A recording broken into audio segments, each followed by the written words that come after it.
ચલો good evening મિત્રો, સ્નેહજ્યોત એજ્યુકેશનમાં સર્વ મિત્રોનું સ્વાગત છે.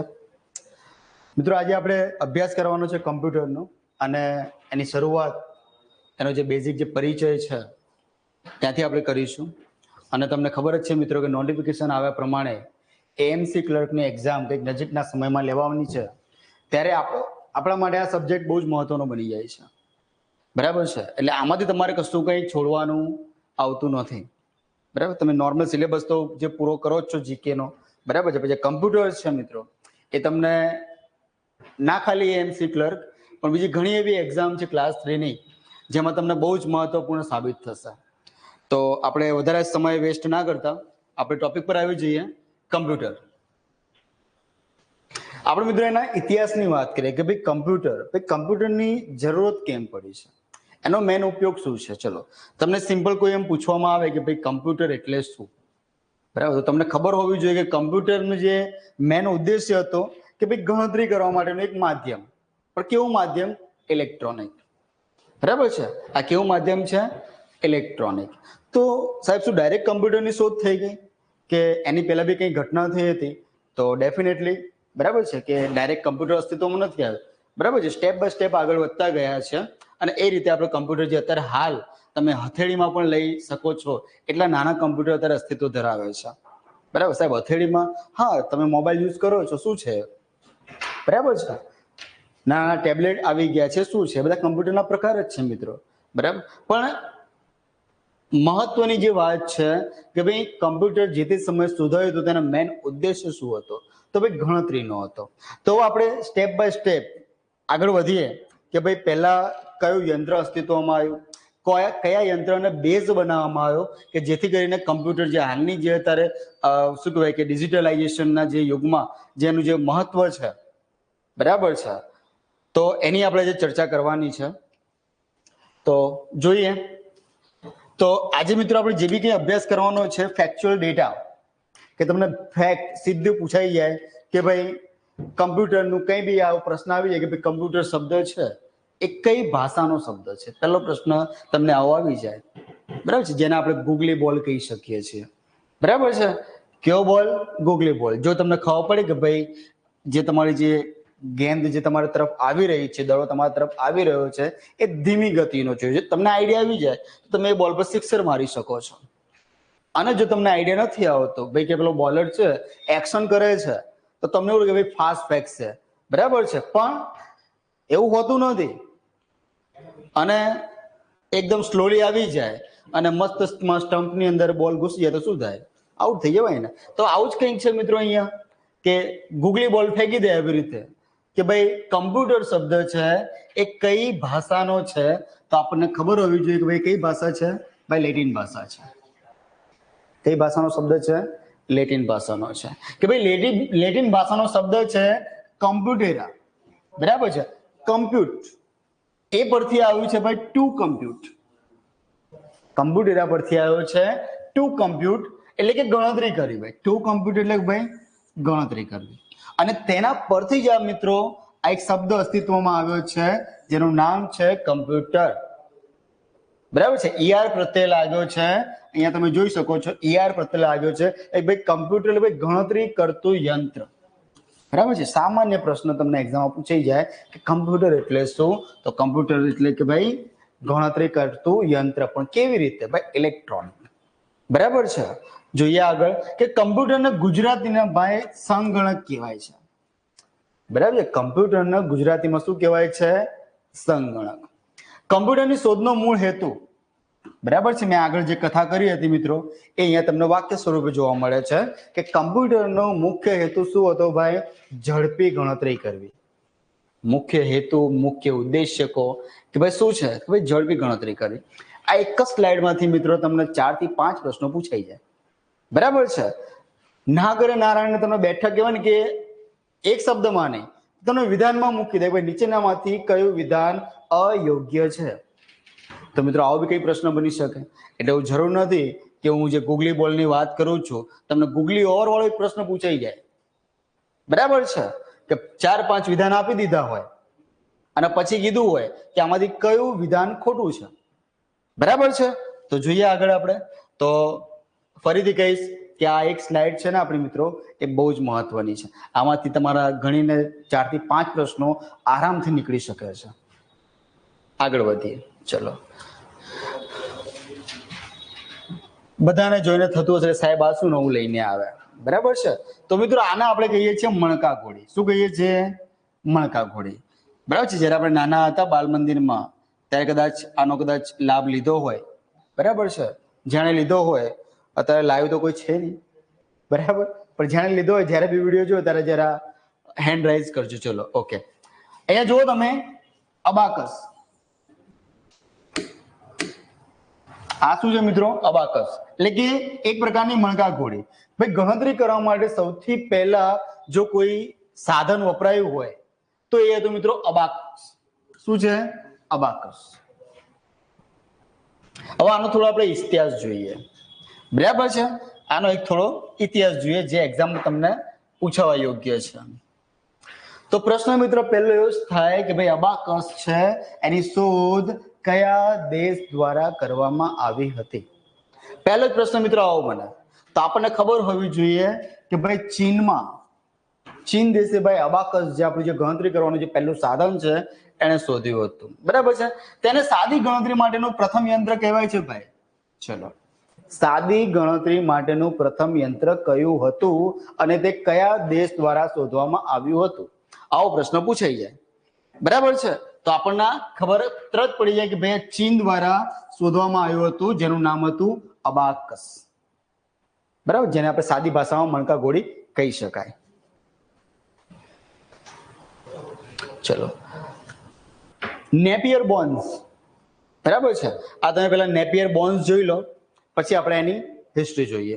ઓકે, આ નેપિયર બોન્સ અહીંયા કંઈક પટ્ટી છે, કઈ આડી પટ્ટી છે, ઊભી પટ્ટી કઈ ગોઠવવામાં આવી છે.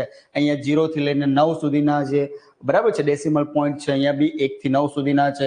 વચ્ચે કંઈક 0, 8, 0 થી 9 સુધીનું કંઈક અહીંયા કંઈક કરેલું છે ગણતરી વાળું, બરાબર છે? હવે આપણે એનો થોડો ઇતિહાસ જોઈ લઈએ. નેપિયર બોન્સ, બરાબર છે? નેપિયર બોન્સ કે ભાઈ જ્હોન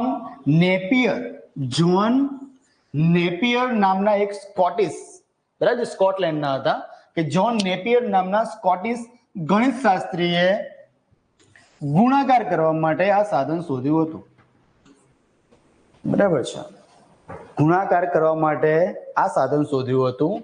તે નેપિયર્સ બોન્સ તરીકે ઓળખાયું, બરાબર છે?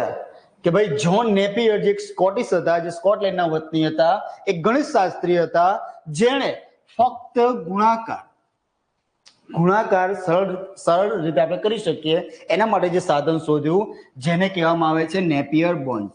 પછી નેપિયર બોન્સ જ કેમ નામ આપ્યું? આવો એક પ્રશ્ન થયો તમને, એમ કદાચ ભૂલથી થઈ જાય, બાકી મને તો થયો હતો જે તે સમયે, કે નેપિયર્સ બોન્સ કેમ નામ આપવામાં આવે, બીજું કેમ કઈ ના આપવામાં આવે, બરાબર? જેમ પેલા ચીન દેશે જે શરૂઆત કરી ભાઈ કે ભાઈ સાધન શોધ્યું અબાકસ, તો એને તો અબાકસ આપ્યું, ચલો હશે કંઈક, બરાબર, પણ આને નેપિયર બોન્સ, આ તો ભાઈનું પોતાનું નામ છે નેપિયર્સ, જ્હોન નેપિયર્સ. આ બોન્સ પાછળ કેમ લગાવે ભાઈ? તો જ્હોન છે, તો બોન્સ કેમ મૂક્યો, બરાબર છે? તો અહીંયા તમે જો એનો જવાબ અહીંયા નીચે જ આપેલો છે. શું છે? કે નેપિયર બોન્સે હાડકામાંથી કાપીને બનાવેલી પટ્ટીઓનો સમૂહ છે ભાઈ. નેપિયર બોન્સ શું છે? જે સાધન છે, શું છે? કે હાડકામાંથી કાપીને બનાવેલી પટ્ટી છે ભાઈ, અને એની ઉપર આ અંક છે એ કોતરાવ્યા છે. ઓકે, તો નેપિયર બોન્સ, તો અહીંયા બોન્સ એટલે કે ભાઈ હાડકા, બરાબર?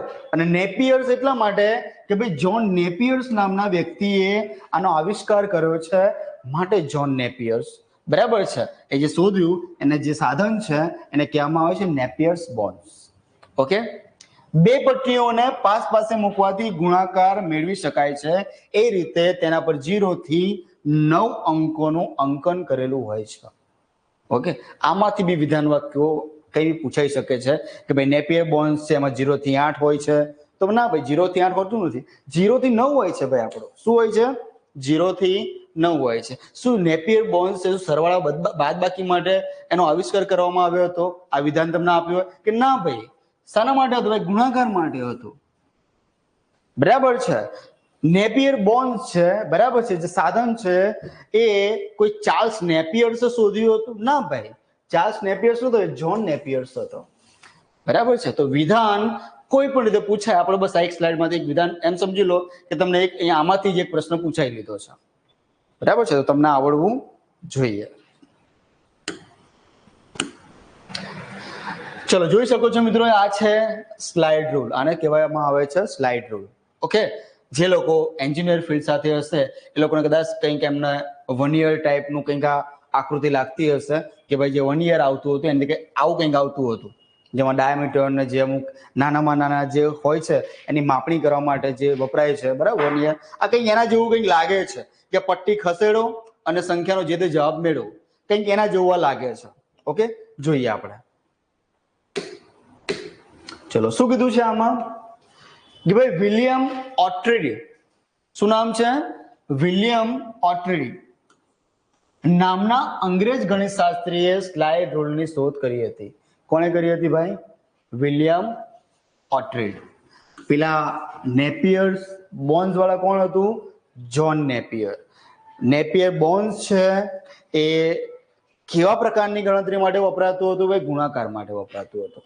ઓકે, હવે અહીંયા જે વાત કરીએ છીએ આપણે વિલિયમ ઓટ્રેડની, તો એ ભાઈ છે બરાબર ગણિતશાસ્ત્રી જેણે સ્લાઇડ રૂલની શોધ કરી. સ્લાઇડ રૂલ એ 2 પટ્ટીઓનું બનેલું હોય છે. એક પટ્ટી પર બીજી પટ્ટીને સરકાવી શકાય, એક પટ્ટીને બીજી પટ્ટી પર સરકાવી શકાય એ રીતે ગોઠવેલી હોય છે ભાઈ. પટ્ટી પર શું લખેલું હોય ભાઈ? અંકો લખેલા હોય તો જ ખબર પડે ને ભાઈ. બરાબર છે, કોઈ કથા કે કવિતા તો ના હોય, અંકો હોય. ઓકે, તેની મદદથી પટ્ટીઓને સરકાવીને ગુણાકાર, ભાગાકાર તેમજ વધારે જટિલ ગણતરીઓ પણ સહેલાઈથી અને ઝડપથી કરી શકાય છે. અને કેવી રીતે ભાઈ? ચોકસાઈ પૂર્વક. ઓકે, ફરી તમને આપણે ફ્લેશબેકમાં લઈ જઈએ કે ભાઈ અબાકસ છે તો એ સાદી ગણતરી માટે હતું.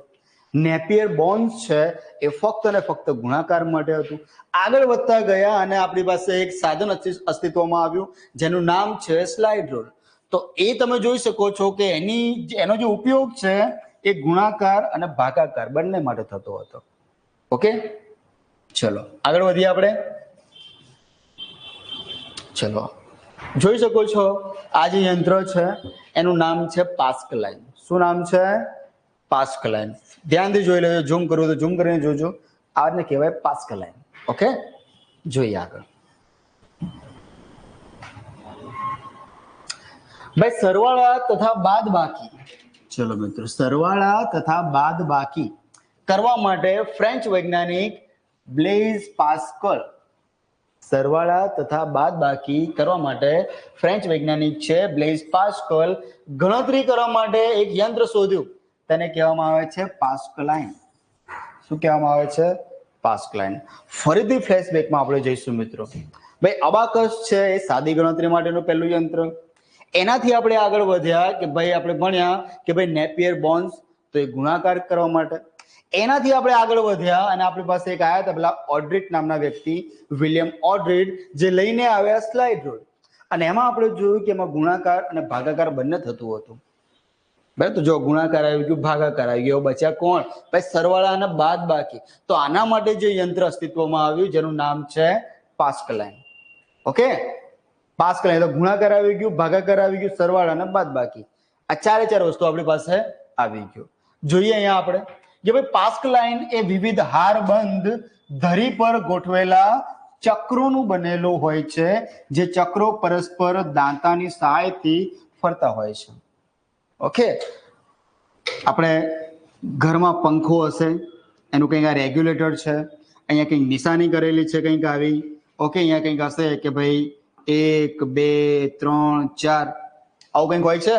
આપણે જેમ ફેરવતા જઈએ કે ભાઈ આ કાંટો છે, બરાબર, આ કાંટો એમને એમ જ રહેવાનો. આપણે ફેરવતા જઈએ પછી અહીંયા 2 ઉપર આવશે, આ 3 ઉપર આવશે. તો એવી રીતે બી કંઈક જોઈ શકાય કે એ તમે ઘરમાં જે યુઝ કરો છો, જે આપણે રેગ્યુલેટર હોય છે, કંઈક આગળ જે ચિત્ર બતાવ્યું એવું જ કંઈક હતું કે બસ ચક્ર ફરતા રહે અને તમને ગણતરી એ આપતું રહે. બરાબર છે. ચલો, બહુ જ મહત્વનો પ્રશ્ન જે આના પછી હું લાઈન કહેવાનો છું, જે છે પ્રથમ મિકેનિકલ કેલ્ક્યુલેટર અથવા તો મૂળભૂત કેલ્ક્યુલેટર કયા સાધનને ઓળખવામાં આવે છે? બરાબર છે ભાઈ, મૂળભૂત કેલ્ક્યુલેટર અથવા તો પ્રથમ મિકેનિકલ કેલ્ક્યુલેટર. ભાઈ કયું સાધન છે? એ બીજું કોઈ જ નહીં, વન એન્ડ ઓનલી પાસ્કલાઇન. કયું છે? પાસ્કલાઇન છે. બરાબર છે. તો આમાંથી મિત્રો ઘણા પ્રશ્નો પૂછાઈ શકે. તમારે એક એક સ્લાઇડ, તમારી જે બી કંઈ હું લઈને અહીંયા આવ્યો છું, એક એક સ્લાઇડ તમારા માટે બહુ જ ઇમ્પોર્ટન્ટ છે. ઓકે, એટલે ખાસ બરાબર છે, ઇગ્નોર ના કરતા, ધ્યાનથી બરાબર જે બી કન્ટેન્ટ આપ્યું છે એનો સંપૂર્ણપણે આપણે અભ્યાસ કરવાનો છે. ચલો, હવે જે મિત્રો આવશે ને એ બધા છે મલ્ટીપ્લાયર. બરાબર છે, મલ્ટીપ્લાયર આવશે. ઓકે, ચલો જોઈએ. એમાં એક પહેલું મલ્ટીપ્લાયર છે જેનું નામ છે જેકાર્ડ લૂમ. બરાબર છે, જેકાર્ડ લૂમ. ચલો મિત્રો, લૂમ જે છે ને મિત્રો, એ ટેક્સટાઇલ ઉદ્યોગ સાથે સંકળાયેલો શબ્દ છે. ઓકે, લૂમ્સ છે એ ટેક્સટાઇલ ઉદ્યોગ સાથે સંકળાયેલો શબ્દ છે. આપણે જોઈએ આની અંદર કે ભાઈ જોસેફ મેરી જેકાર્ડ, જોસેફ મેરી જેકાર્ડ નામના જે વ્યક્તિ છે, ફ્રાન્સિસ છે, આ ભાઈએ એનો આવિષ્કાર કરેલો છે. કોનો? જેકાર્ડ લૂમ્સનો. આ એક જ એવું યંત્ર હતું કે જેમાં કાપડ ઉપર ડિઝાઇન બનાવવા માટે છિદ્ર કરેલા કાર્ડનો ઉપયોગ થતો હતો. સાહેબ આ કેવી રીતે પોસિબલ છે? કેમ પોસિબલ નથી? જેમ દિવાળી નજીક આવે છે, બરાબર છે, દિવાળી જયારે નજીક આવે તો ભાઈ વાઘ બારસથી આપણા ઘર આંગણે કંઈક રંગોળીનો કંઈક પ્રોગ્રામ બનતો જાય છે. તો બધા જ તો કંઈ આપણા શું કહેવાય કે હોનહાર એવા ચિત્રકાર તો છે નહીં, કે કલાકાર તો છે નહીં કે આમ મસ્ત આમ કે છૂટા કલર નાખે ને રંગોળી પૂરાઈ જાય. તો એવા ઘણા મિત્રો હશે જેમનો ઈચ્છા હોય પણ પૂરી ના શકે, તો એ લોકો શું કરે મિત્રો કે જે પેપર્સ હોય, ઘણા એવા આર્ટિસ્ટ છે કે તમે જેવું બનાવવા માંગો છો એવું એ પેપરમાં એવા નાના નાના છિદ્રો બનાવી દે.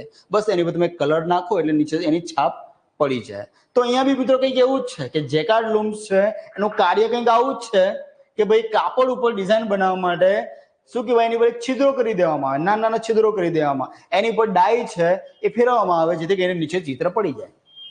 બરાબર છે. તો આ જેકાર્ડ લૂમ છે એનું બેઝિક ફંક્શન છે, આ બેઝિક વર્ક છે. જેના શોધક કોણ છે? ભાઈ જોસેફ મેરી જેકાર્ડ, જે ક્યાંના હતા? ફ્રાન્સના હતા. ચલો હવે મિત્રો આપણે એમ કહો કે કમ્પ્યુટરની જે દુનિયા છે, બરાબર છે, કમ્પ્યુટરનું જે આપણે જે જગત છે એમાં આપણે હવે ધીરે ધીરે બરાબર છે અંદર આપણે પગ પેસારો કરવાની શરૂઆત કરીએ છીએ આ સાધનના આવિષ્કારથી, જેનું નામ છે ડિફરન્સ એન્જિન. શું નામ છે એનું? Difference engine. જોઈએ આપણે કે ડિફરન્સ એન્જિન કંઈક આ પ્રકારનું કંઈક હોય છે. ચલો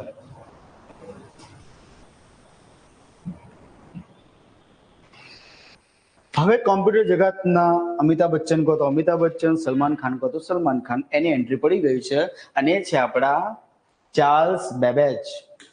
બરાબર છે, કે સ્કોટિશ ગણિત શાસ્ત્રી છે મિત્રો ચાર્લ્સ બેબેજ, જેણે ડિફરન્સ એન્જિન નામના સાધનનો એટલે કે મોડેલ એક ડિઝાઇન વિકસાવી મિત્રો. કોણે? Charles Babbage. જે કોઈ વ્યક્તિના હસ્તક્ષેપ વગર ગણતરી કરવા સક્ષમ હતું. અત્યાર સુધી આપણે જેટલા બી કઈ સાધનો જોયા છે એમાં કોઈને ને કોઈની હેલ્પની જરૂર પડે ભાઈ. સ્લાઇડ રૂલની વાત કરો તો એમાં માણસ જોઈએ ભાઈ પેલી પટ્ટીઓ સરકાવવા માટે. ઓકે, અબાકસની વાત કરો તો એમાં બી પેલા મણકા છે ને મિત્રો, એ એક બાજુથી બીજી બાજુ સરકાવવા વાળો વ્યક્તિ પણ જોઈએ. ઓકે, નેપિયર બોન્ડ્સની વાત કરો તો મિત્રો એમાં પણ વ્યક્તિ જોઈએ કે જાતે ગણતરી ના કરે, એ પટ્ટીઓ કે જાતે ના સરકે, એના માટે વ્યક્તિઓ જોઈએ. જ્યારે ડિફરન્સ એન્જિન મિત્રો એ જે આ જે આવિષ્કાર છે, બરાબર છે, અહીંયાથી શું કહેવાય કે મનુષ્ય માટે કહેવાય ને કે એક લાભદાયી કહી શકાય. બરાબર છે. કેમ? જે કોઈ પણ વ્યક્તિના હસ્તક્ષેપ વગર કાર્ય કરી શકે છે મિત્રો. બરાબર છે. આ ચાર્લ્સ બેબેજ છે કમ્પ્યુટર જગતના એટલે કે કમ્પ્યુટર જે આવિષ્કાર છે એના પિતામહ એમ નથી કહેવામાં આવતું મિત્રો. ઓકે, એ ભાઈનો બહુ જ મહત્વપૂર્ણ રોલ છે ભાઈ. ડિફરન્સ એન્જિન છે, આના પછી એક હજુ એક સાધન આવશે જેનું નામ છે એનાલિટિક એન્જિન. આ બધા જે આવિષ્કાર છે ને મિત્રો, એ બધા છે આ જે થિયરી છે એ બેઝ પર કાર્ય કરશે. બરાબર છે. માટે જે આગળ તમે જોઈશું કે ભાઈ ચાર્લ્સ બેબેજને કમ્પ્યુટરના પિતા તરીકે ઓળખવામાં આવે છે. ઓકે,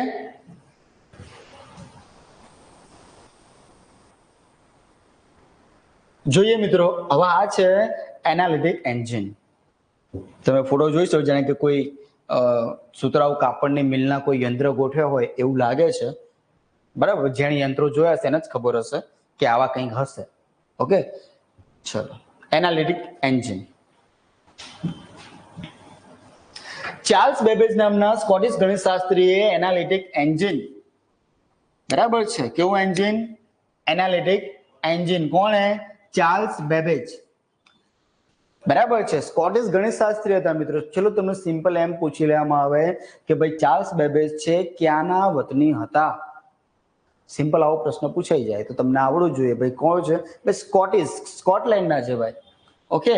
અને ગણિતશાસ્ત્રી જેણે એનાલિટિક એન્જિન નામના ગણતરી માટેના યંત્રની રચના કરી હતી. ભાઈ ગણતરી આપણને બધી ખબર જ છે કે કમ્પ્યુટરનો આવિષ્કાર શાના માટે? ભાઈ ગણતરી કરવા માટે જ થયો છે. એ વસ્તુ અલગ છે કે અત્યારની આધુનિકતા, બરાબર છે, એના જે પર્પઝ છે, એના જે યુઝ કરવાના જે પર્પઝ છે એ બદલાઈ ગયા છે. પણ એનો જે શરૂઆતમાં જે એનો જે મુખ્ય ઉદ્દેશ્ય શું હતો? ભાઈ ગણતરી માટે. ઓકે, તો ફરીથી એકવાર જોઈએ કે ચાર્લ્સ બેબેજ નામના સ્કોટિશ ગણિતશાસ્ત્રી હતા જેણે એનાલિટિક એન્જિન નામના એક ગણતરી માટે યંત્રની રચના કરી અને સૌપ્રથમ કમ્પ્યુટર વિકસાવ્યું. ઓકે, સૌપ્રથમ કમ્પ્યુટર વિકસાવ્યું ભાઈ, જેમાં ગણતરી કરવા માટે એરિથમેટિક યુનિટ હતું અને પરિણામ તથા સૂચનાનો સંગ્રહ કરવાની રચના હતી. ભાઈ સંગ્રહ. અત્યાર સુધી આપણે જે બી કંઈ યંત્રો જોયા, જે બી કંઈ સાધન જોયા, એમાં સંગ્રહ શબ્દ તમને દૂર દૂર સુધી ક્યાંય દેખાયો નહીં, બરાબર છે. બસ કહેવાય ને કે તમે કંઈક માહિતી માંગો, તમે એની પર પ્રક્રિયા કરો અને તમને જવાબ મળે, બરાબર છે. પણ એ જવાબ કેવો હોય? ક્ષણભંગુર. તમે જ્યાં સુધી, બરાબર છે, જ્યાં સુધી તમારે જવાબ જોઈએ છે, બરાબર છે, ત્યાં સુધી એ પરિણામ તમારી સમક્ષ રહેશે. જેવો કંઈક દાખલો બદલાયો કે જેવી કંઈ રકમ બદલાઈ, જેવા તમારા કહેવાય ને કે પ્રશ્નો બદલાયા, એ ત્યાંથી ગાયબ થઈ જશે. ગાયબ થઈ જશે મીન્સ કે તમે ભાઈ આગળ જવાબ મેળવવા માટે સ્લાઇડ રૂલ તમે યુઝ કરતા હો તો ભાઈ પટ્ટીઓ તો આગી પાછી કરવાના ને, બરાબર છે. એ કે સંગ્રહ એનો શક્ય નથી ભાઈ. પણ આ એક પ્રથમ યંત્ર હતું કે જેમાં સંગ્રહ શબ્દ આવ્યો છે ભાઈ. એમાં સંગ્રહ, તમે જે બી કંઈ માહિતી તમે સર્ચ કરો છો કે કંઈક મેળવો છો તો એનો સંગ્રહ થઈ શકતો હતો ભાઈ. ઓકે, ચલો. આજના અદ્યતન કમ્પ્યુટર્સની ટેકનોલોજીનો પાયો આ એનાલિટિક એન્જિન ટેકનોલોજીએ પૂરો પાડ્યો છે ભાઈ. ઓકે, એનાલિટિક એન્જિનની શોધ જ મિત્રો બહુ જ મહત્વનું એક કહેવાય ને કે એક કારણ ગણાવી શકાય અત્યારના આધુનિક કમ્પ્યુટર્સની જે અત્યારે ઉત્પત્તિ છે એની પાછળ. Okay,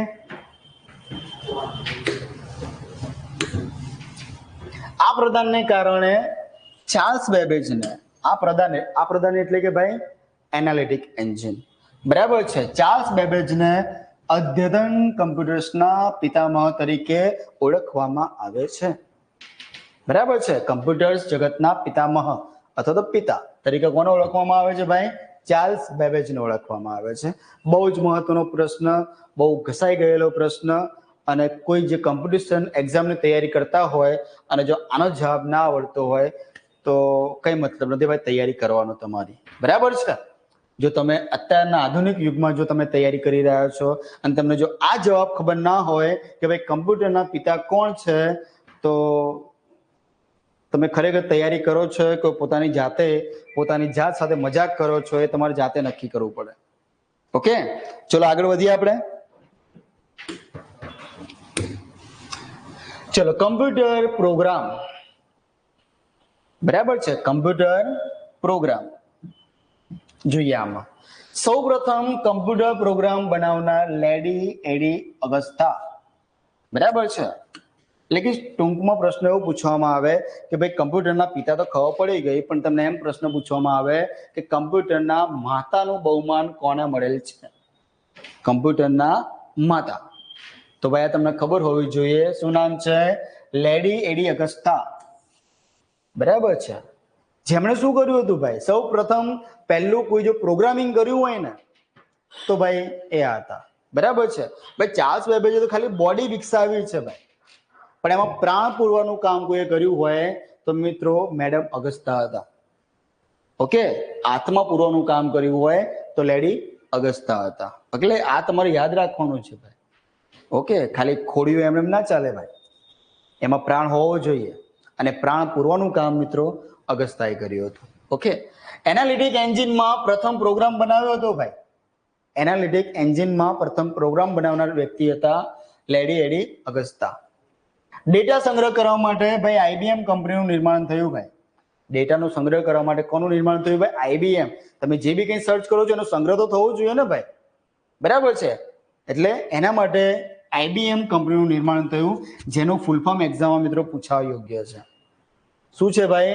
IBM international business machine. IBM નું પૂરું નામ એક્ઝામમાં પૂછાય કે ઇન્ટરનેશનલ બિઝનેસ મશીન. ચલો, પછી એક મિત્રો બીજું એક યંત્ર અસ્તિત્વમાં આવે છે જેનું નામ છે ટેબ્યુલેટિંગ મશીન.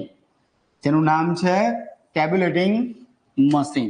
ચલો, આનો ઉદ્દેશ્ય જોઈ લઈએ કે હર્માન હોલેરિથ નામના આ નામ મિત્રો ખાસ યાદ રાખજો, ટેબ્યુલેટિંગ મશીન. અને એની અંદર એક આ નામ છે હર્માન હોલેરિથ નામના અમેરિકન આંકડાશાસ્ત્રીએ વીજળીથી, શાનાથી? વીજળીથી ચાલતા એક યંત્રની રચના કરી. તેને ટેબ્યુલેટિંગ મશીન કહે છે. તેને શું કહેવામાં આવે છે ભાઈ? ટેબ્યુલેટિંગ મશીન. યંત્રમાં ડેટા તથા અંકો દાખલ કરવા માટે ભાઈ પંચ કાર્ડનો ઉપયોગ થતો હતો.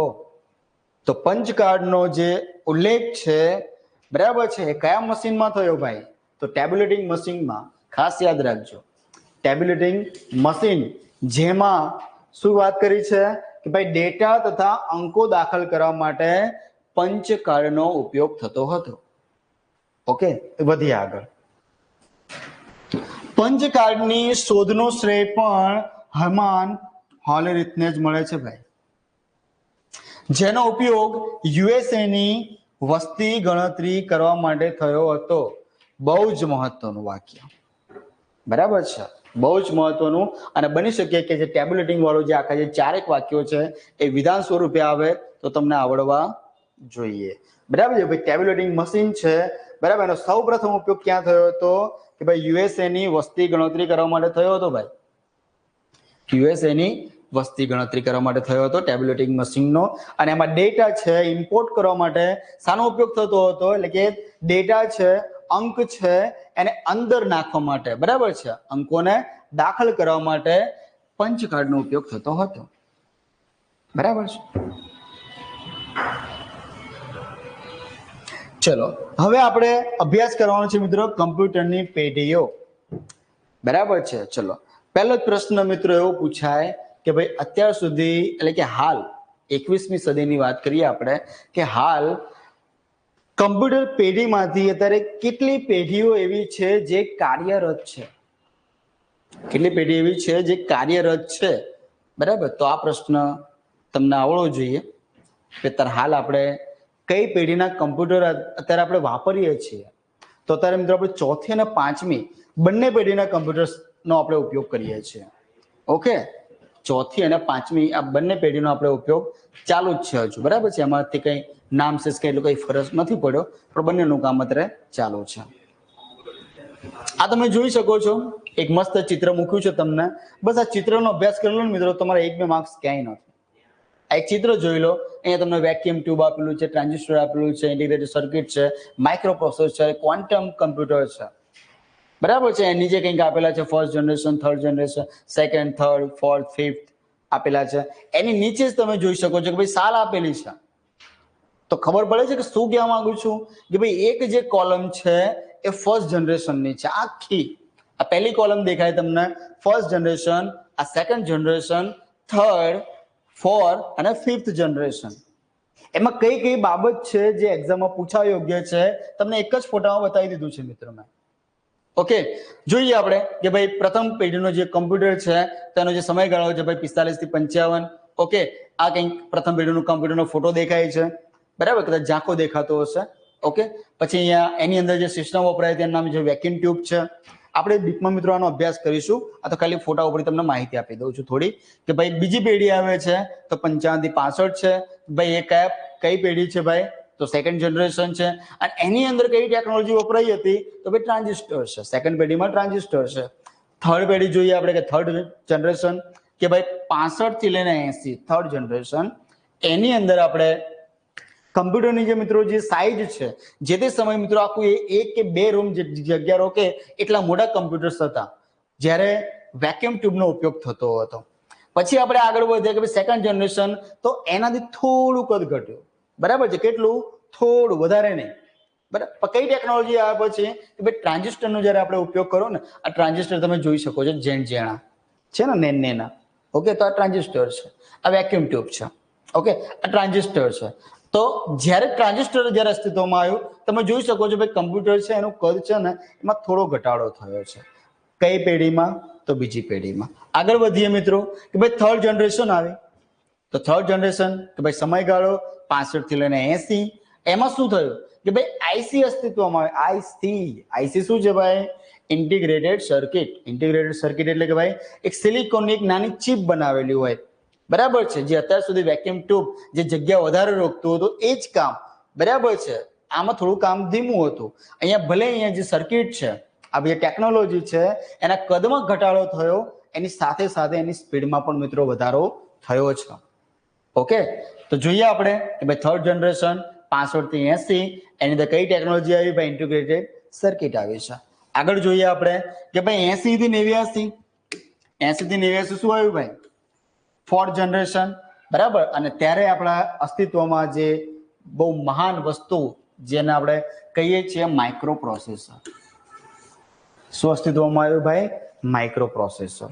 આગળ જોઈએ કે ભાઈ 89 થી અત્યાર સુધી પાંચમું જનરેશન એટલે કે પાંચમી પેઢી, ફિફ્થ જનરેશન ના કમ્પ્યુટર અસ્તિત્વમાં છે. ઓકે, એટલે કે અત્યારે પાંચમી પેઢી પણ ચાલુ છે અને સાથે આપણે ચોથી પેઢીના કમ્પ્યુટર્સ પણ વાપરીએ છીએ. તો પાંચમી પેઢીની વાત કરીએ તો ભાઈ ક્વોન્ટમ કમ્પ્યુટર, બરાબર છે. અથવા ટેકનોલોજીની વાત કરીએ તો ભાઈ એઆઈ, આર્ટિફિશિયલ ઇન્ટેલિજન્સ, બરાબર છે. અત્યારના કમ્પ્યુટરમાં શું વપરાય છે ભાઈ? એઆઈ. ચલો જોઈએ આપણે પ્રથમ પેઢી 1945 થી 55. ચલો ફટાફટ એનો અભ્યાસ કરીએ. જરા ફોટા ઉપર થોડું ધ્યાન આપણે નાખીએ તો તમને ખબર પડશે કે જ્યાં સાઈડની ઉપર કંઈક આ ચિત્ર દોરવામાં આવે, તમને ભલે મિસાઇલ જેવું લાગતું ભાઈ, પણ આ મિસાઇલ્સ નથી. ઓકે સાહેબ, નીચેથી કઈ બુસ્ટર લગાવશો કે ઉપર જશે એવું નથી ભાઈ. આ શું છે? આ વેક્યુમ ટ્યુબ છે ભાઈ, જેને ગુજરાતીમાં કહેવામાં આવે છે નિર્વાત નલિકા. શું કહેવામાં આવે છે? નિર્વાત નલિકા. જે ટેકનોલોજી છે જે પ્રથમ પેઢીના કમ્પ્યુટરમાં વપરાઈ હતી, જેના કારણે કમ્પ્યુટરની સાઇઝ મિત્રો 1 કે 2 રૂમ જેટલી મોટી હતી. એટલે જગ્યા બહુ જ રોકતું હતું, બરાબર છે કમ્પ્યુટર. જોઈએ આપણે આમાં.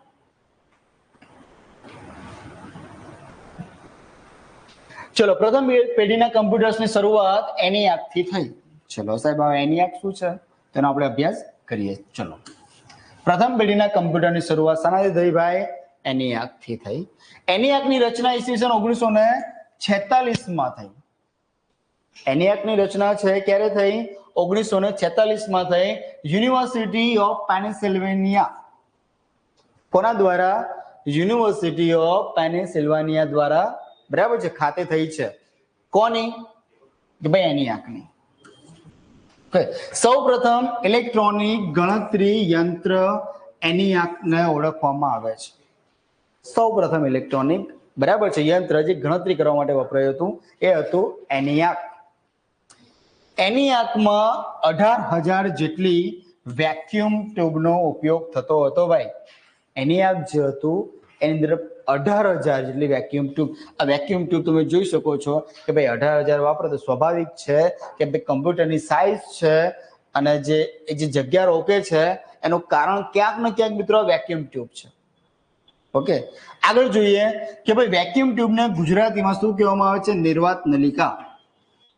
વેક્યુમ ટ્યુબને ગુજરાતીમાં શું કહેવામાં આવે છે? નિર્વાત નલિકા. ચલો, સૌ પ્રથમ કોમર્શિયલ અથવા તો બિઝનેસ પર્પઝ કમ્પ્યુટર યુનિવેક હતું. સૌ પ્રથમ કોમર્શિયલ બિઝનેસ પર્પઝ જે કમ્પ્યુટર છે કયું હતું ભાઈ? યુનિવેક પ્રથમ હતું. ઓકે, તો હવે મિત્રો પ્રશ્ન એવો પૂછાય કે યુનિવેક નો ફૂલ ફોર્મ નીચેનામાંથી કયું છે? પ્રશ્ન એવો પૂછાય કે ENIAC નું ફૂલ ફોર્મ શું થાય?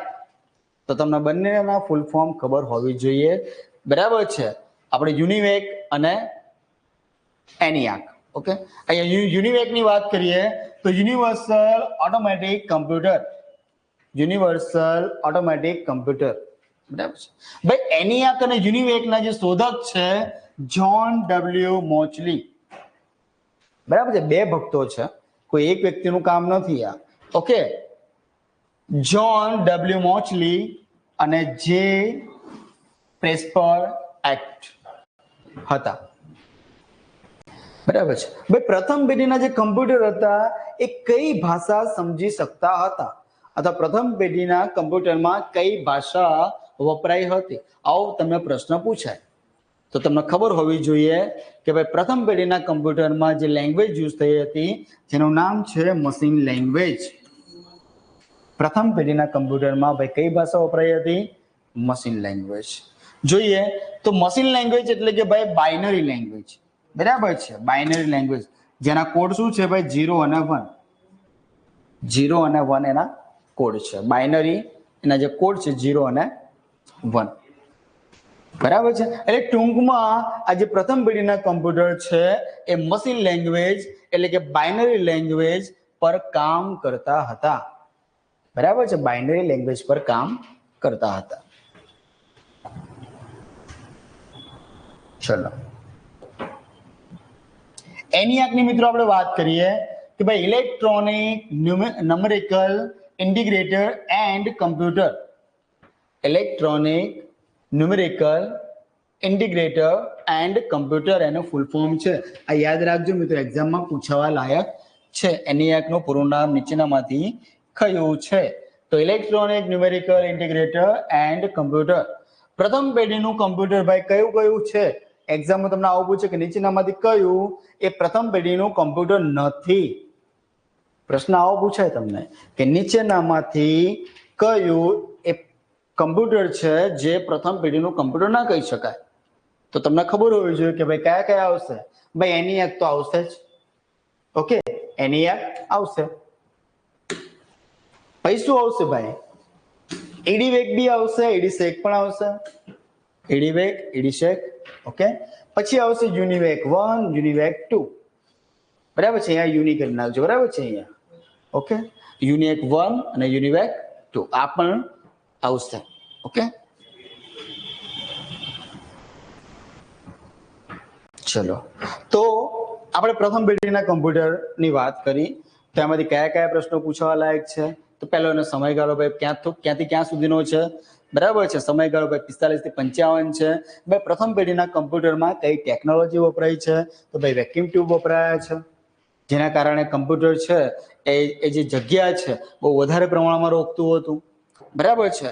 અને પ્રથમ પેઢીના જે કોમ્પ્યુટર એમાં જે વાત કરી આપણે એનિયાકની વાત કરી. ઓકે ભાઈ, પ્રથમ પેઢીના કમ્પ્યુટર છે એ કઈ ભાષા સમજતા હતા અથવા એની અંદર કઈ ભાષા વપરાય છે? તો મશીન લેવલ લેંગ્વેજ અથવા બાઇનરી લેંગ્વેજ, બરાબર છે. બાઇનરી લેંગ્વેજમાં કયા કયા ડિજિટ આવે? તો ભાઈ 0 અને 1, બરાબર છે. તો બેઝિક પ્રશ્નો એવા છે જે પરીક્ષામાં પૂછવા યોગ્ય છે, જે પૂછાશે. ઓકે, હવે આપણે વાત કરવી છે મિત્રો બીજી પેઢીનું કમ્પ્યુટર કે ભાઈ બીજી પેઢીના કમ્પ્યુટરનો જે સમયગાળો છે કે ભાઈ 55 થી 65, એટલે કે ભાઈ 1955 થી 65. ઓકે, 1955 થી 65 એ બીજી પેઢીનું કમ્પ્યુટર. ઓકે, ચલો જોઈએ અહીંયા કે ભાઈ વેક્યુમ ટ્યુબને કારણે, કોના કારણે ભાઈ? વેક્યુમ ટ્યુબને કારણે થતી સમસ્યાઓ નિવારવા માટે બીજી પેઢીના કમ્પ્યુટરમાં પૈસાનો ટ્રાન્ઝિસ્ટરનો ઉપયોગ કરવામાં આવ્યો. જે પ્રથમ પેઢીમાં જે આપણને અગવડતા, અસુવિધા આ જેવી કંઈ મળ્યું હતું એને એ જે હતી જે બધી ઘટનાઓ જે આપણે હેરાન થતા હતા એનું નિવારણ કરવા માટે ભાઈ કઈ સિસ્ટમ આવી? ટ્રાન્ઝિસ્ટર. ઓકે, એટલે કે બીજી પેઢીના કમ્પ્યુટરમાં કઈ ટેકનોલોજી વપરાય છે? કે ભાઈ ટ્રાન્ઝિસ્ટરનો ઉપયોગ કરવામાં આવ્યો છે. જોઈએ આમાં કે વેક્યુમ ટ્યુબ કરતા ટ્રાન્ઝિસ્ટર 200 ગણું નાનું. કેટલા ગણું ભાઈ? 200 ગણું. તમે વિચારી શકો છો કે આપણે વેક્યુમ ટ્યુબનો પણ ફોટો જોયો છે અને તમે અહીંયા પણ જોઈ શકો ભાઈ ટ્રાન્ઝિસ્ટર, આ બધા ટ્રાન્ઝિસ્ટર છે. તમે એની સાઈઝ જુઓ મિત્રો અને વેક્યુમ ટ્યુબની સાઈઝ જુઓ તો સ્વાભાવિક છે કે આગળ આગળ જેમ જેમ પેઢી વધતી જાય તેમ તેમ કમ્પ્યુટરના કદ કેવા થશે? ભાઈ નાના થશે. ભાઈ નાના કેમ થશે? ભાઈ એ પ્રમાણે ટેકનોલોજી અસ્તિત્વમાં આવી છે. અત્યારે પહેલા વેક્યુમ ટ્યુબ હતું, હવે ટ્રાન્ઝિસ્ટર આવી ગયું છે. તો સ્વાભાવિક છે કે ભાઈ વેક્યુમ ટ્યુબ કરતા ટ્રાન્ઝિસ્ટર છે ના કરતા 200 કેટલા 200 ગણું નાનું છે. તો સ્વાભાવિક છે કે એના કદમાં ઘટાડો થશે. ચલો, ટ્રાન્ઝિસ્ટરના જે શોધક છે વિલિયમ શોકલી.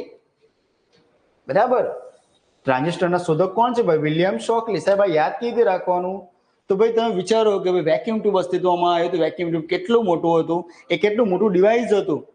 બરાબર છે.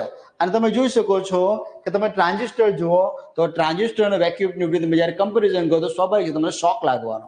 શું લાગવાનો? શોક લાગવાનો. કરે રે પહેલા પેલું એક રૂમ જેટલું જગ્યા રોકતું તો હવે થોડું એના જગ્યા ઓછી રોકશે.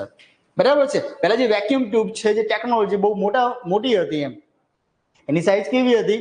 મોટી હતી. પણ તમે અહીંયા જોઈ શકો છો કે ભાઈ વેક્યુમ ટ્યુબ છે, ટ્રાન્ઝિસ્ટર છે, તો ભાઈ ટ્રાન્ઝિસ્ટર છે વેક્યુમ ટ્યુબ કરતા કેટલા ગણું નાનું છે? ભાઈ 200 ગણું નાનું છે. તો આ વાત સાંભળતા જ તમને શોક થવાનો. માટે ટ્રાન્ઝિસ્ટરની શોધ વિલિયમ શોકલી નામના વૈજ્ઞાનિકે કરી છે. એ તમે આરામથી યાદ રાખી શકશો એવું મારું માનવું છે. બરાબર છે. આમાં કઈ એટલું અગવડતા, અસુવિધા, દુવિધા, આપત્તિ, વિપત્તિ મને નથી લાગતું કે આમાંથી તમને કઈ નડવાનું છે. ભાઈ ટ્રાન્ઝિસ્ટરના શોધક કોણ છે? કે ભાઈ વિલિયમ શોકલી. શોક લાગ્યો ભાઈ પેલું કેટલી મોટી સિસ્ટમ હતી, આ એનાથી નાની સિસ્ટમ થઈ છે. બરાબર છે. કમ્પ્યુટરનું કદ ઘટ્યું છે. બરાબર છે. તો આ વસ્તુ તમને એક શોક લાગે એવું છે, માટે તમે રીતે યાદ રાખી શકો કે ભાઈ ટ્રાન્ઝિસ્ટરના શોધક કોણ છે? વિલિયમ શોકલી. ડન. ચલો આગળ વધીએ આપણે. ચલો ભાઈ ટ્રાન્ઝિસ્ટરની જ વાત કરી. બરાબર છે. આગળ જોઈએ આપણે ભાઈ બીજી પેઢી જે છે, બીજી પેઢીના કમ્પ્યુટર છે. પહેલી પેઢીની વાત કરીએ કે ભાઈ એમાં કઈ ભાષા વપરાઈ હતી? ભાઈ મશીન લેવલ લેંગ્વેજ. ઓકે. જ્યારે બીજી પેઢીના કમ્પ્યુટરમાં કઈ ભાષા વપરાય છે? ભાઈ એસેમ્બલી લેંગ્વેજ. બરાબર છે. કઈ? Assembly language. આ પ્રશ્ન એક્ઝામમાં પૂછાય તમને જોડકા સ્વરૂપે કે ભાઈ એક બાજુ પેઢીના નામ આપ્યા હોય, પ્રથમ, બીજી, ત્રીજી, ચોથી, અને એની સામેની બાજુ તમને આપેલા હોય machine level language, high level language, આ બાજુ કંઈક એસેમ્બલી લેંગ્વેજ, આવું કંઈક આપી દીધું હોય. બસ કે જોડે રાખો તમે તમારે. બરાબર છે. તમે તમારે હવે જોડે રાખો, તમને જે અનુકૂળ આવે એ પ્રમાણે જોડો અને માર્ક્સ લઈ લો. ઓકે. તો આપણા માર્ક્સ આની અંદર પૂરેપૂરા આવવા જોઈએ. ડન.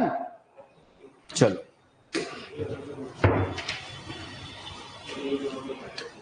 એસેમ્બલી લેંગ્વેજમાં નેમોનિક કોડ. કેવા કોડ ભાઈ? નેમોનિક કોડ એટલે કે ભાઈ સાંકેતિક ચિહ્ન અથવા તો ચિહ્નનો ઉપયોગ કરવામાં આવે છે. બરાબર છે. એસેમ્બલી લેંગ્વેજમાં મિત્રો નેમોનિક કોડ અથવા સાંકેતિક અથવા જે ચિહ્ન સ્વરૂપે જે વપરાતા કોડ હોય ને મિત્રો, એનો ઉપયોગ કરવામાં આવે છે. ચલો એસેમ્બલર. મિત્રો એસેમ્બલરનું કામ અહીંયા આપેલું છે કે જે એસેમ્બલર છે એટલે કે ભાઈ એસેમ્બલી લેંગ્વેજને મશીન લેંગ્વેજમાં રૂપાંતર કરવાનું કામ કરે છે.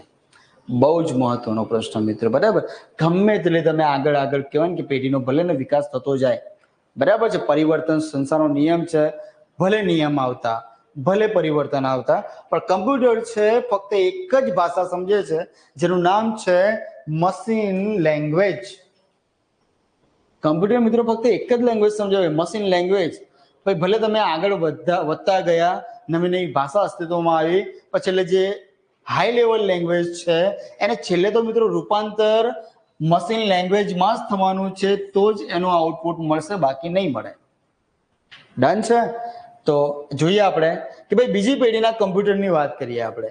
ભાઈ બીજી પેઢીના કમ્પ્યુટર ભાઈ IBM 1620 આ બીજી પેઢીનું કમ્પ્યુટર છે. IBM 1620, ભાઈ IBM 1000, IBM 1620, IBM 1000, IBM 1404 અને યુનિવેક 3. યુનિવેક 3. તો આ બધા છે ને મિત્રો જે બીજી પેઢીના કમ્પ્યુટર છે એના ઉદાહરણ આપ્યા છે. નીચેનામાંથી બીજી પેઢીનું કમ્પ્યુટર કયું નથી? તો કોઈ બી આમાંથી ત્રણ તમને આપી દે અને એક તમને મૂકી દે પહેલી પેઢીનું કમ્પ્યુટર, તો તમને આઈડિયા આવી જવો જોઈએ કે ભાઈ પહેલી પેઢીના કમ્પ્યુટર કયા છે અને બીજી પેઢીના કમ્પ્યુટર કયા છે.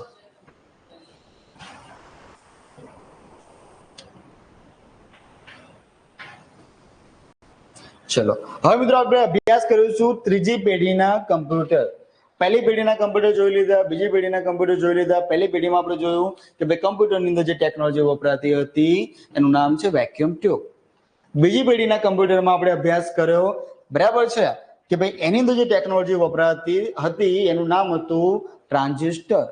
ટ્રાન્ઝિસ્ટરના શોધકની વાત કરી હતી કે વેક્યુમ ટ્યુબ સાઇઝમાં વધારે મોટું હતું, એનાથી 200 ગણું નાનું, એવી આપણે કહેવાય ને કે ટ્રાન્ઝિસ્ટર અસ્તિત્વમાં આવ્યું, બરાબર છે, અને જેના શોધક છે વિલિયમ શોકલી, બરાબર છે. હવે આપણે મારે વાત કરવી છે ત્રીજી પેઢીના કમ્પ્યુટર, જેનો જે સમયગાળો છે ઈસવીસન 1965 થી 80. ઓકે, 65 થી 80 એ ત્રીજી પેઢીના કમ્પ્યુટર્સનો સમયગાળો છે. જોઈએ આપણે એમાં. ચલો ત્રીજી પેઢીની મિત્રો સ્લાઇડની એન્ટ્રી થઈ ગઈ છે. અહીંયા તમે આ બાજુ જોઈ શકો છો કે આ જેન જેના તમે જે કીડા મકોડા દેખાય છે ને, જેન જેના આ બ્લેક કલરના, આ મિત્રો આઈસી છે. શું છે? આઈસી. શું છે? આઈસી. ઓકે, આ બધા જેન જેના દેખાય ને, આ બધી આઈસી છે. ઓકે, જોઈએ આપણે આમાં કે ભાઈ ત્રીજી પેઢીના કમ્પ્યુટરમાં ટ્રાન્ઝિસ્ટરને બદલે આઈસી નો ઉપયોગ કરવામાં આવ્યો. ત્રીજી પેઢીના કમ્પ્યુટરમાં, બરાબર છે, કોનો? આઈસી નો ઉપયોગ કરવામાં આવ્યો. ભાઈ આઈસી એટલે કે ભાઈ integrated circuit. Integrated circuit. IC એટલે ભાઈ ઇન્ટિગ્રેટેડ સર્કિટ. ભાઈ આઈસી ના શોધક છે જેક કિલ્બી, રોબર્ટ નોઈસ. જેક કિલ્બી અને રોબર્ટ નોઈસ, બરાબર છે, જેક કિલ્બી અને રોબર્ટ નોઈસ. ભાઈ ભાષા કઈ સમજતું હતું? ભાઈ ત્રીજી પેઢીના કમ્પ્યુટર્સ છે, ભાષા કઈ સમજતા હતા? ભાઈ હાઈ લેવલ લેંગ્વેજની શરૂઆત થઈ ગઈ છે અહીંયા. ત્રીજી પેઢીના કમ્પ્યુટરમાં ભાઈ હાઈ લેવલ લેંગ્વેજની શરૂઆત થઈ ગઈ છે. તો હાઈ લેવલ લેંગ્વેજમાં બી કઈ ભાષા? ભાઈ એક તો આવશે ફોર્ટ્રેન. એક શું આવશે? ફોર્ટ્રેન આવશે. ભાઈ બીજી ભાષા આવશે કોબોલ. બીજી ભાષા કઈ આવશે? કોબોલ. ત્રીજી ભાષા ભાઈ આવશે એલ્ગોલ. ત્રીજી ભાષા આપણી છે એલ્ગોલ. તો ફોર્ટ્રેન, કોબોલ, એલ્ગોલ, આ ત્રણ ભાષા છે એ ત્રીજી પેઢીના કમ્પ્યુટર્સની છે. ત્રીજી પેઢીના કમ્પ્યુટર્સમાં વપરાતી ત્રણ ભાષાઓ છે. કઈ છે? ફરીથી એકવાર, ફોર્ટ્રેન, કોબોલ અને એલ્ગોલ. ઓકે, જોઈએ ભાઈ હાઈ લેવલ લેંગ્વેજ જેની મારે વાત કરવી છે, ફોર્ટ્રેન, બરાબર છે. હાઈ લેવલ લેંગ્વેજ ફોર્ટ્રેન કે ફોર્મ્યુલા ટ્રાન્સલેશન. જોઈએ આપણે એના બધાના ફૂલ ફોર્મ મૂકેલા છે. એની જે ફેક્ચ્યુઅલ ડેટા છે મિત્રો એને તમારી સમક્ષ રજૂ કરવામાં આવેલા છે. તમારે આની બહાર મને નથી લાગતું કે કોઈ પ્રશ્ન પૂછાય. ઓકે, એટલે તમારે આટલું તો કરવું હિતાવહ છે, અને આટલું કરશો તો બી બહુ સારું. આનાથી વધારે નહીં કરો તો પણ ચાલશે. ચલો જોઈએ અહીંયા આપણે ફોર્ટ્રેન કે ભાઈ ફોર્મ્યુલા ટ્રાન્સલેશન. કદાચ તમને એક્ઝામમાં કશું નહીં તો કંઈ નહીં, આવું કંઈ ફૂલ ફોર્મ પૂછે કે ફોર્મ્યુલા ટ્રાન્સલેશન, તો કે જે ફોર્ટ્રેન છે એનું ફૂલ ફોર્મ શું થાય? તો ફોર્મ્યુલા ટ્રાન્સલેશન. બીજું મિત્ર મારે વાત કરવી છે કે વ્યવસાયમાં વપરાયેલ પ્રથમ હાઈ લેવલ લેંગ્વેજ કઈ? વ્યવસાયમાં વપરાયેલ પ્રથમ હાઈ લેવલ લેંગ્વેજ કઈ? તો કઈ આવશે ભાઈ? કોબોલ. શું આવશે? કોબોલ. તમને મિત્રો આનું જો ફૂલ ફોર્મ ખબર હોય ને તો કદાચ આવો પ્રશ્ન પૂછાય ને તો તમે આરામથી એનો સાચો જવાબ લખીને આવી શકો. તમને ફૂલ ફોર્મ ખબર હોવા માત્રથી 1 માર્ક્સ તમારો પાક્કો થઈ જાય. સાહેબ કેવી રીતે? તો તમે જોઈ શકો કે કોબોલનું ફૂલ ફોર્મ શું છે? Common business oriented language. શું છે? Common business oriented language. ઉપર શું વાત કરી છે કે વ્યવસાયમાં વપરાયેલ પ્રથમ હાઈ લેવલ લેંગ્વેજ કઈ છે? કોબોલ. તો કોબોલનું ફૂલ ફોર્મ શું છે? કોમન બિઝનેસ ઓરિએન્ટેડ લેંગ્વેજ, બરાબર છે. તો આમાં તમે જોયું બિઝનેસ છે, અહીંયા સામાન્ય ધંધાની વાત કરવામાં આવી છે, તો વ્યવસાયિક પ્રવૃત્તિ તમે કહી શકો છો, તો એમાં વપરાય છે ભાઈ. એલ્ગોલની વાત કરીએ તો algorithmic language. Algorithmic language high level લેંગ્વેજને મશીન લેવલ લેંગ્વેજમાં રૂપાંતર કરવા માટે શાનો ઉપયોગ થાય છે ભાઈ? ટ્રાન્સલેટરનો ઉપયોગ થાય છે. હાઈ લેવલ લેંગ્વેજનો મશીન લેવલ લેંગ્વેજ એટલે કે મશીન લેંગ્વેજની અંદર જે ઉપયોગ કરવામાં આવે છે, એનું રૂપાંતર કરવામાં આવે છે કોના દ્વારા? ભાઈ ટ્રાન્સલેટર દ્વારા એનો ઉપયોગ કરવામાં આવે છે. એનું રૂપાંતર મિત્રો ડાયરેક્ટ થતું નથી. મેં વાત કરી હતી કે ભાઈ એસેમ્બલી લેંગ્વેજ. ઓકે, જે આપણે બીજી પેઢીની વાત કરી એસેમ્બલી લેંગ્વેજ, તો ભાઈ એસેમ્બલી લેંગ્વેજનું બી ભાઈ રૂપાંતર કરવાનું છે એસેમ્બલર દ્વારા. અને છેલ્લે તો કમ્પ્યુટર એક જ ભાષા સમજે છે, મશીન લેંગ્વેજ. ઓકે, બીજી કોઈ ભાષા સમજતું નથી. મશીન લેંગ્વેજ જેને આપણે બાઇનરી શું કહેવાય કે પદ્ધતિ પણ કહીએ છીએ, બાઇનરી લેંગ્વેજ પણ આપણે કહીએ છીએ. ચલો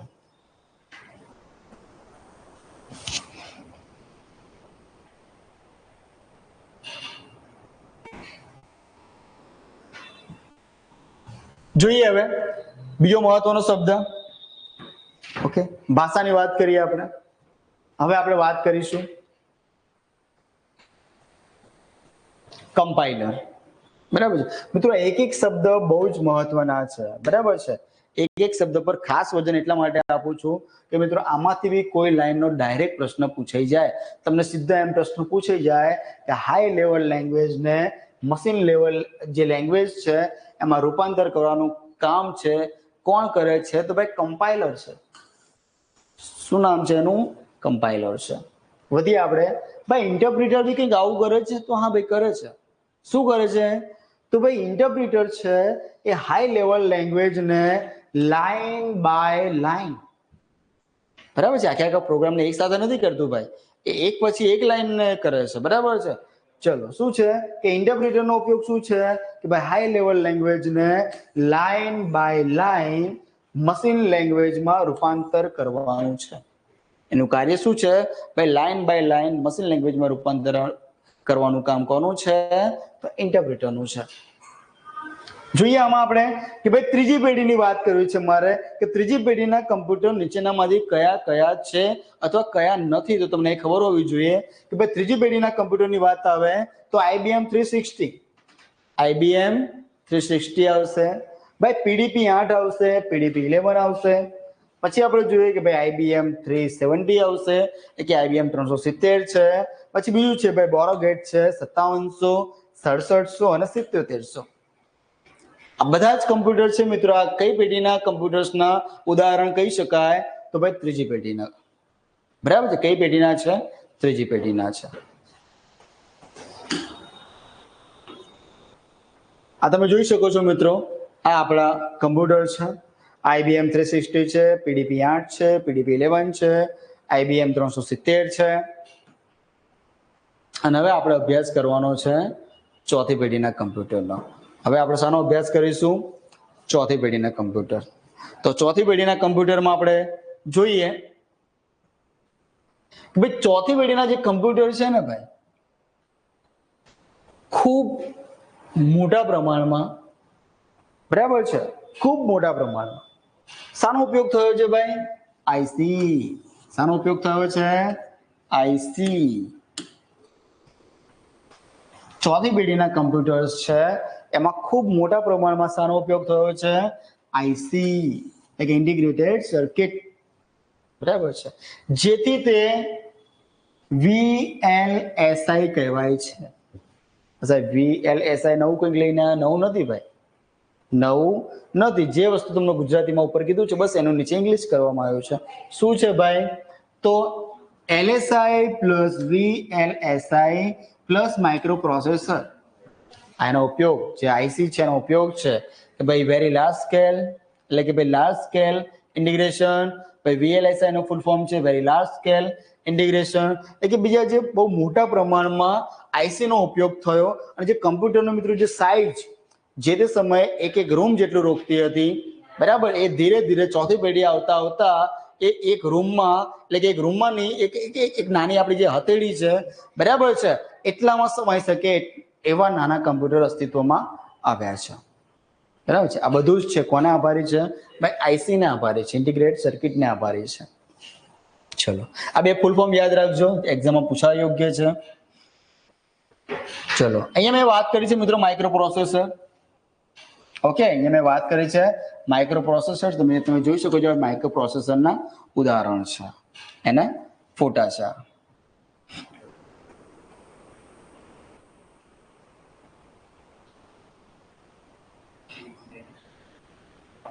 ચલો આગળ વધીએ આપણે. VLSI ટેકનોલોજીના કારણે એક ટચુકડી માઇક્રો પ્રોસેસર ચિપ પર લાખોની સંખ્યામાં ઇલેક્ટ્રોનિક ઘટકો બેસાડી શકાય છે. લાખોની સંખ્યા મિત્રો કેટલું ઝેણ ચકરું લાગે છે, પણ આની અંદર લાખોની સંખ્યામાં ઇલેક્ટ્રોનિક ઘટકો બેસાડી શકાય છે. આ નાનકડી ચિપને માઇક્રો પ્રોસેસર ચિપ કહે છે. માઇક્રો પ્રોસેસર ચિપ કહેવામાં આવે છે આને.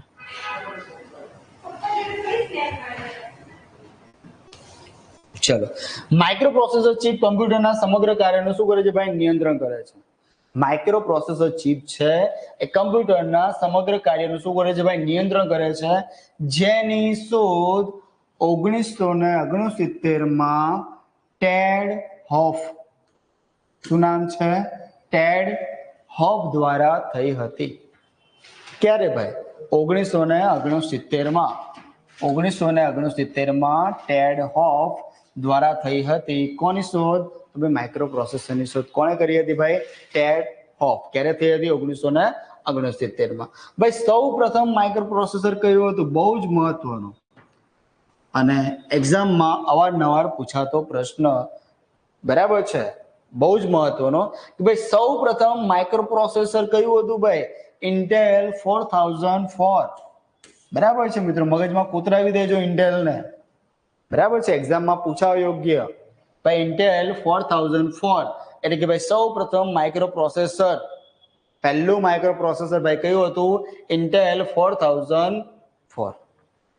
પ્રશ્ન પૂછાય કે ભાઈ ચોથી પેઢીમાં કઈ ભાષા વપરાય ભાઈ? તો હાઈ લેવલ લેંગ્વેજ. હવે હાઈ લેવલ લેંગ્વેજ સાહેબ ત્રીજી પેઢીમાં બી કંઈ કીધું હતું તમે, તો હાઈ લેવલ લેંગ્વેજ ત્રીજી પેઢીમાં હતું, કોબોલ હતું, ફોર્ટ્રેન હતું, બરાબર છે. તો આ બધી ભાષા હતી.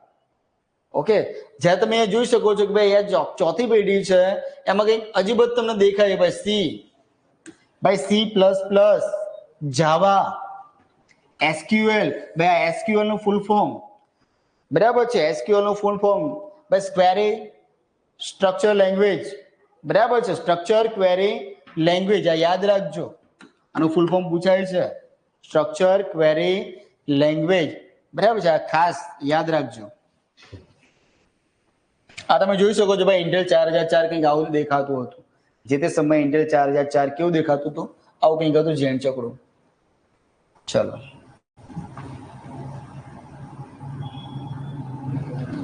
ચલો, હવે વાત કરીએ મિત્રો કે ચોથી પેઢીની જે પ્રોગ્રામિંગ ભાષાની ડિઝાઇન એ રીતે કરવામાં આવી છે કે જેથી ફક્ત શું કરવું છે તેનો જ નિર્દેશ કરીને વિનિયોગનો ઉપયોગ કરી શકાતો હતો.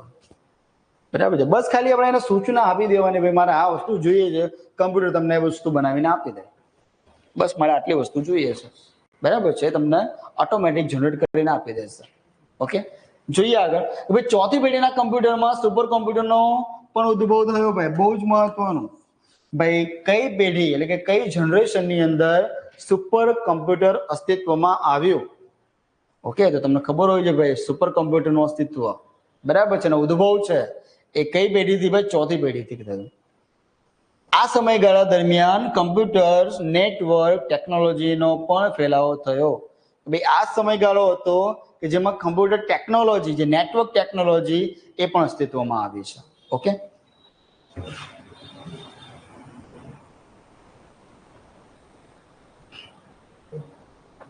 જોઈએ આગળ.